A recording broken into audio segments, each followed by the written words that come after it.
Hello दोस्तों, हमारे YouTube channel में आप सभी का स्वागत है। तो दोस्तों, इस वीडियो में हम वारी रिन्यूएबल टेक्नोलॉजीज स्टॉक को डिस्कस करने वाले हैं। आज आफ्टर मार्केट क्लोजिंग कंपनी के तरफ से एक गुड न्यूज आई है जो कि बेसिकली न्यू ऑर्डर से रिलेटेड है। अभी हम इसे डिटेल्स में डिस्कस करेंगे एंड उसके बाद हम स्टॉक की फंडामेंटल्स एंड टेक्निकल्स वगैरह को भी डिस्कस करेंगे। तो चलो स्टार्ट करते हैं। देखो यहाँ पर बताई जा रही है, we are placed to inform that Waaree renewable technologies limited has received a letter of award for the execution of engineering procurement and construction यानी कि EPC works for ground mount solar power project of 3.4 megawatt DC. अगर हम इसे AC में कहें तो 2.77 megawatt AC capacity on turn key basis.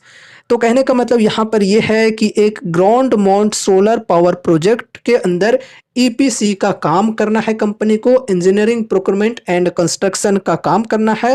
अगर हम इस प्रोजेक्ट के कैपेसिटी की बात करें तो 3.4 मेगावाट डीसी कैपेसिटी बताई जा रही है, एसी में बात करें तो 2.77 मेगावाट। ठीक है, तो ये काम बेसिकली कंपनी को मिला है, एक सोलर पावर प्लांट सेटअप करना है पूरा एकदम शुरू से लेकर लास्ट तक।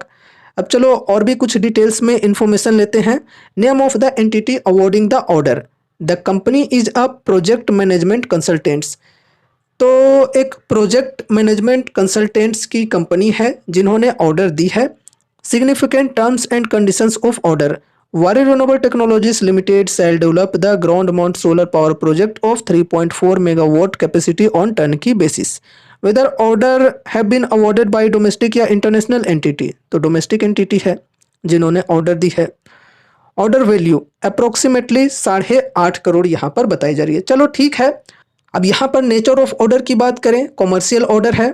वेदर डोमेस्टिक और international, domestic. Time period by which the order is to be executed, तो यहाँ पर टाइम पीरियड बताई जा रही है, the project is scheduled to be completed in the financial year 24 to 25 as per the terms of the order. तो यहाँ पर फाइनेंशियल ईयर 2024 से 25 में ये जो प्रोजेक्ट है ये एग्जीक्यूट की जा सकती है। फिर यहाँ पर ब्रॉड कंसिडरेशन और साइज ऑफ द ऑर्डर जो कि अभी हमने डिस्कस किया कि ऑर्डर की साइज है 3.4 मेगावाट डीसी, एसी में कहें तो 2.77 मेगावाट एसी कैपेसिटी। ठीक है, चलो बढ़िया है। बहुत टाइम से ऑर्डर कंपनी को नहीं मिली थी, आज काफ़ी टाइम के बाद हमें एक न्यू ऑर्डर देखने को मिल रही है। अब चलो यहाँ पर हम कंपनी के फंडामेंटल्स एंड टेक्निकल्स को भी थोड़ा डिस्कस कर लेते हैं एंड उसके बाद हम ये भी डिस्कस करेंगे कि इस न्यूज़ के आने के बाद मंडे के दिन कैसा इम्पैक्ट हमें देखने को मिल सकता है स्टॉक प्राइस के अंदर। फिलहाल मार्केट कैप की बात करें तो अप्रोक्स 15,000 करोड़ की मार्केट कैप है। स्टॉक पी 92.4 की है, इंडस्ट्री पी 38.6 की है। तो अभी भी इंडस्ट्री पी के मुकाबले में स्टॉक की पी काफ़ी हाई है।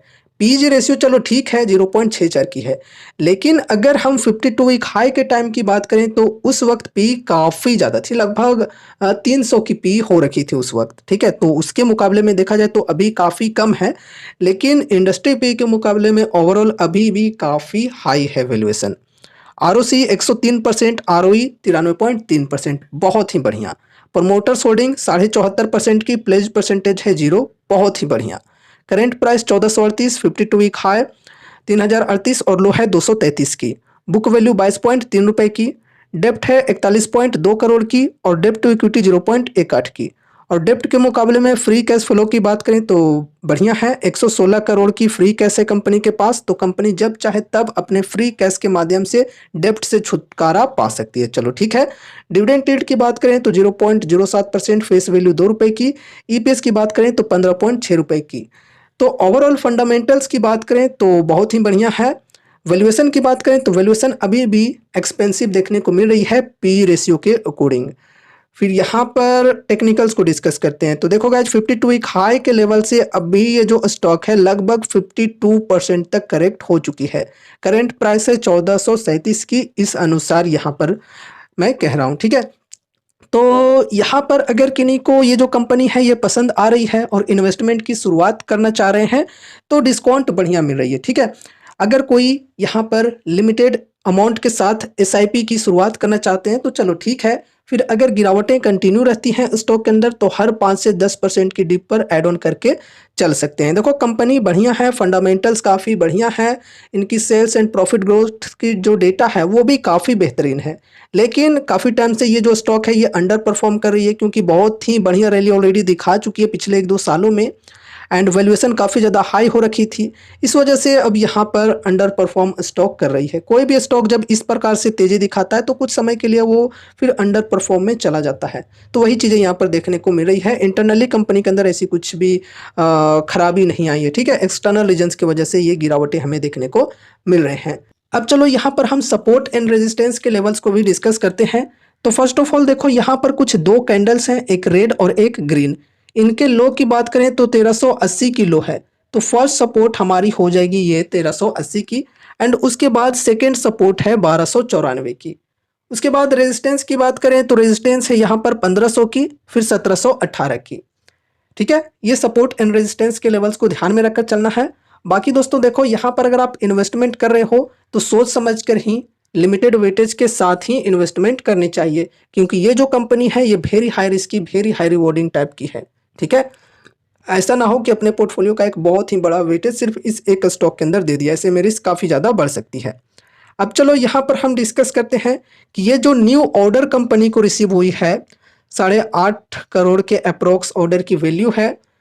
इस न्यूज के बाद क्या मंडे के दिन स्टॉक के अंदर हमें बेहतरीन रैली देखने को मिल सकती है? क्या अपर सर्किट लग सकती है? तो देखो गाइज उसकी चांसेस तो काफ़ी कम लग रहे हैं। पर्सनली मैं अपनी बता रहा हूँ, क्योंकि ऑर्डर के वैल्यू की बात की जाए तो कुछ खास नहीं है, छोटी ऑर्डर कंपनी को मिली है। अब देखो यहाँ पर बढ़िया तेजी हम तभी एक्सपेक्ट कर सकते हैं जब ऑर्डर जो है वो कुछ बड़े मिले, ठीक है। बड़े बड़े ऑर्डर्स अगर कंपनी को मिलते हैं तो फिर हम बड़ी तेजी एक्सपेक्ट कर सकते हैं। मंडे के दिन अगर तेजी आती भी है तो 1-2% 3% इस प्रकार से आकर सिमट सकती है, उससे ज़्यादा हम एक्सपेक्ट नहीं कर सकते हैं, है ना। और यहाँ पर देखो ऐसा भी नहीं है कि ये जो ऑर्डर मिली है 8.5 करोड़ की ये बहुत ही बेकार है, बिल्कुल नहीं।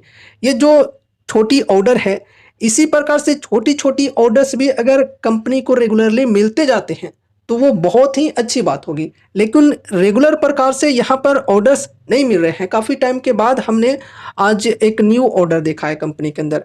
वैसे ओवरऑल इनके ऑर्डर बुक की बात की जाए तो काफ़ी स्ट्रॉन्ग है, वो बात अलग है, ठीक है।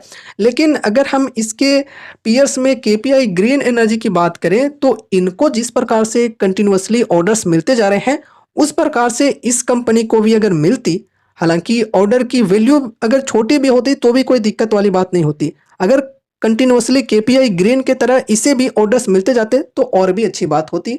बाकी कंपनी अगर हम बात करें कंपनी की तो कंपनी बढ़िया है यार, फंडामेंटल्स बढ़िया हैं, प्रॉफिट ग्रोथ सेल्स ग्रोथ सब कुछ ठीक ठाक है। लेकिन केपीआई ग्रीन के मुकाबले में रिस्क यहाँ पर काफ़ी ज़्यादा है, ठीक है।